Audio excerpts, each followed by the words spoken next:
Pessoal, perguntas interessantes aqui, para a gente aprimorar o nosso conhecimento sobre resistores em série e em paralelo. As perguntas são: por que a corrente é igual em todos os resistores que estão em série?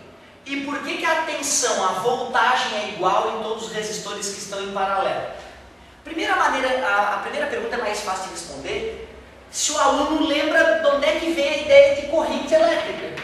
A ideia de corrente elétrica é eu poder analisar um pequeno pedaço de condutor, poder ver as partículas que o atravessam, que a gente sabe que são elétrons, embora na origem das brincadeiras a galera achasse que fossem partículas positivas, e lembrar que a intensidade de corrente elétrica é a quantidade de carga dividido pelo tempo que a carga demorou para atravessar. Já que a intensidade de corrente elétrica vem do movimento de cargas, e as cargas são partículas físicas, que são os elétrons, e esses elétrons precisam de um caminho para se deslocar, então eu só posso supor que a corrente mudou daqui para cá se algum elétron saiu do fio. Os elétrons não poderiam começar a se acumular no resistor e explodir? Ah, interessante a tua pergunta. Interessante a tua pergunta. O que faria, onde é que esses elétrons estão mesmo? O que é que tem ali? O que é o fio condutor? São átomos, não são? São átomos. Eu não posso, imagina, na natureza, quando a gente aprende em química, né? Quando a gente pega lá um alumínio com carga 3, já é bizarro, né? O alumínio mais 3, é uma raridade, né? Beleza? Geralmente é 2 em excesso, 1 em excesso, né? Se de repente um desses átomos resolvesse acumular elétrons, ele ia ficar extremamente negativo. Mas os iguais se repelem. E ele é condutor. A natureza dele é ficar trocando elétrons com a galera vizinha. E se a que tu tem demonstrado uma vontade por saber um pouco melhor a verdade, meu querido, é que assim, ó, o que existe aqui são zilhões de elétrons. Aí quando tem corrente elétrica, essa velocidade dos elétrons para frente, cara, é 10 na menos 4 metros por segundo, é uma lesma. É uma lesma. Eles são rápidos em si, mas a velocidade desse vespeiro para frente é lenta, né? Então é isso que está acontecendo.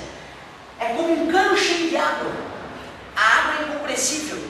Para a nossa realidade, pelo menos, eu poderia pegar uma estrela de nêutron e fazer os átomos de água se desintegrarem e ficarem minúsculos, né? E desmontar os átomos. Mas aqui nós estamos falando de uma densidade energética muito aquém disso, né? Então, detalhe, amigo, ó, quando eu faço isso no fio, ó, aumenta a densidade de carga, tá? Então, assim, na faculdade, aqui no ensino médio, a gente não fala isso. Mas na faculdade, tu vai ver o seguinte: a gente representa essa corrente elétrica como linhas. Aqui as linhas serão mais grossas e mais espaçadas, e quando o fio ficar fino, as linhas ficarão mais finas e mais próximas, mostrando que ali as cargas elétricas de fato estão mais espremidas, beleza? Mas isso não viola que se aqui passou 5 amperes, aqui vai ter que passar 5 amperes, ou seja, se aqui está passando 5 coulombs a cada segundo, nessa região tem que estar passando 5 coulombs a cada segundo, certo? Porque ele é condutor, né? Aí, porque ele é condutor. Se ele fosse semicondutor, aí tudo mudaria, né? E detalhe, aqui nós estamos visualizando uma corrente contínua. No fio não é assim, né? No fio os elétrons estão indo e voltando, então tem um efeito mola realmente entre os elétrons ali, certo? Então tem a energia resistiva e a energia indutiva, mas isso só se vê em curso superior, precisa de números complexos para ver, é bem delicado. Certo? Então, por enquanto, a gente está considerando que eles estão fluindo continuamente. E já que ele é feito de partículas, essas partículas não podem sair desse cano, então não tem como. Se ele passou 1 milhão, lá vai ter que passar 1 milhão no mesmo período, já que não pode ter acúmulo. Essa é a ideia, não pode ter acúmulo. Certo? Bom, já que a corrente é algo físico e não tem fuga dessas partículas que geram a corrente, então a partir de agora, se eu chamo esse de R1, esse de R2 e os próximos, eu tenho que dizer que I1 é igual a I2, que é igual a I3 e assim por diante, certo? Agora olha só que interessante. Quando eu digo que colocando uma certa voltagem aqui nesse cara, 200 volts. Por que eu afirmo que esse está recebendo 200 volts, esse está recebendo 200 volts, esse está recebendo 200 volts? Eu afirmo isso porque eu estou dizendo que este fio é perfeito, que este fio não consome nada de voltagem, que não existe. Todo fio, por menor que seja, ele tem uma resistência elétrica, ele é um resistor. Fio é resistor. Mas aqui no ensino médio a gente considera esses pequenos trechos de fio com resistência zero. É um fio perfeito. Intuitivamente as pessoas sabem que se eu pegar uma rabicha, encostar na tomada, trazer até aqui e me eletrocutar nessa rabicha, as pessoas sabem que o choque que eu estou tomando é 220 volts. Porque lá tem 220 volts. E se a tomada encostou aqui, aqui é 220 volts. E se não fosse assim, nós teríamos que ter aparelhos diversos, né? Eu teria que ter a furadeira de 220 volts para engastar na tomada e a furadeira de 200 volts para engatar na extensão que eu uso em casa. Tu concorda comigo? Então, pelo que as pessoas fazem no dia a dia, é óbvio que ao conectar um fio na tomada, na ponta desse fio continua com... Pronto, então está respondendo a tua pergunta. Se isso aqui tem 220 volts, isso aqui é fio e eu encosto aqui, esse cara vai receber 220 volts. Se isso aqui é uma tomada, eu puxo um fio, conecto numa lâmpada, puxo o fio, conecto na lâmpada, a lâmpada vai acender porque ela foi feita para 220 volts. Mas na prática, não é assim. Na prática, esse cara que é mais distante, já que tem mais fio, vai receber uma voltagem levemente inferior das desses aqui. Certo? Então eu estou supondo que o fio é um condutor perfeito e que ao conectar um fio de um ponto ao outro, eu obrigatoriamente estou igualando os potenciais desses pontos. O que na prática não verifica, porque fio possui resistência elétrica. Mas... O problema sabe o que é? Eu te pergunto, o que significa 1 volt mesmo? É a energia potencial que cada ângulo recebe. Quase. Quase. É, né? Potencial elétrico é energia potencial elétrica dividida por carga, né? 1 volt é eu pegar 1 joule e 1 coulomb, certo? Então, o que é ter 1 volt? É saber que dessa região para o 0 volt, que eu nem sei onde está, né? Certo? Quando um coulomb de carga atravessar essa região, ela vai ganhar 1 joule, certo? Ou seja, tu concordas que volt tem a ver com energia? Se eu estou dizendo que esse fio é perfeito, ou seja, não produz perda de energia, por que daqui para cá mudaria alguma coisa? Outra maneira de ver.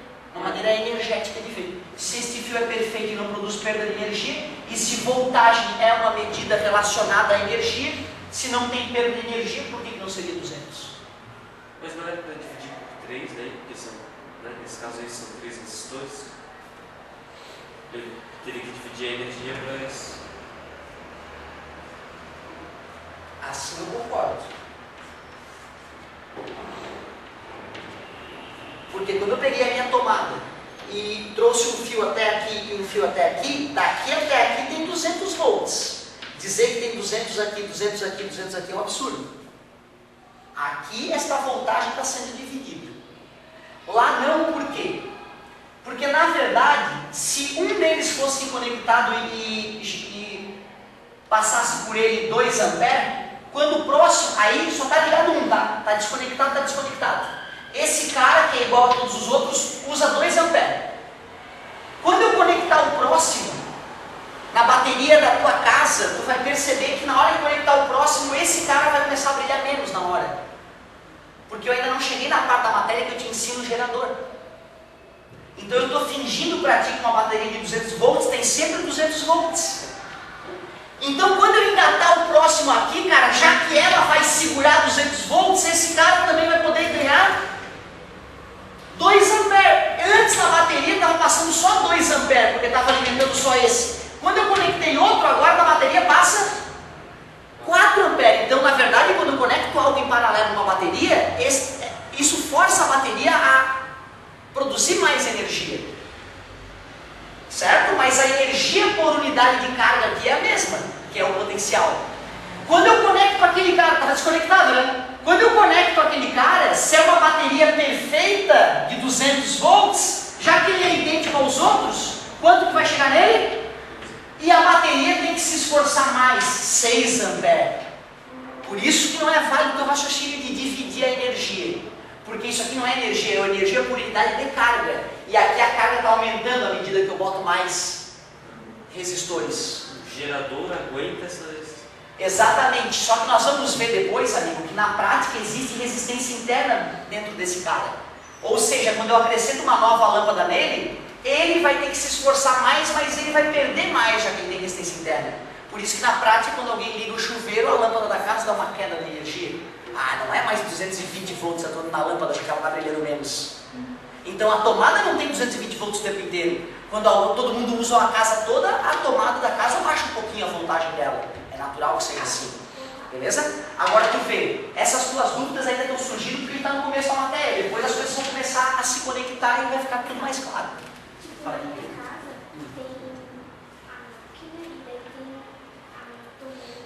Sim. Exatamente, Antônio, exatamente. Por isso, então na verdade o que é? Para tu resolver isso, teria que botar um fio mais grosso indo até esses dois aparelhos, para que o uso de um não atrapalhasse a corrente elétrica indo para o outro. Fazendo um fio mais grosso, teria menos resistência elétrica, tu sentiria menos essas variações.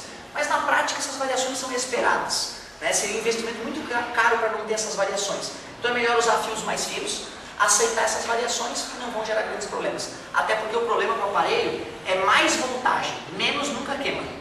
Botar um aparelho 220 volts em 5 volts, em 200 volts, em 100 volts, nunca vai queimá-lo. O contrário sempre vai queimá-lo. Pegar o aparelho de 100 volts e engatar em 110, vai queimar. Certo? E logo nós vamos entender por quê. Mais para frente nós vamos entender por quê. Ótima colocação. Vamos fazer mais uma então.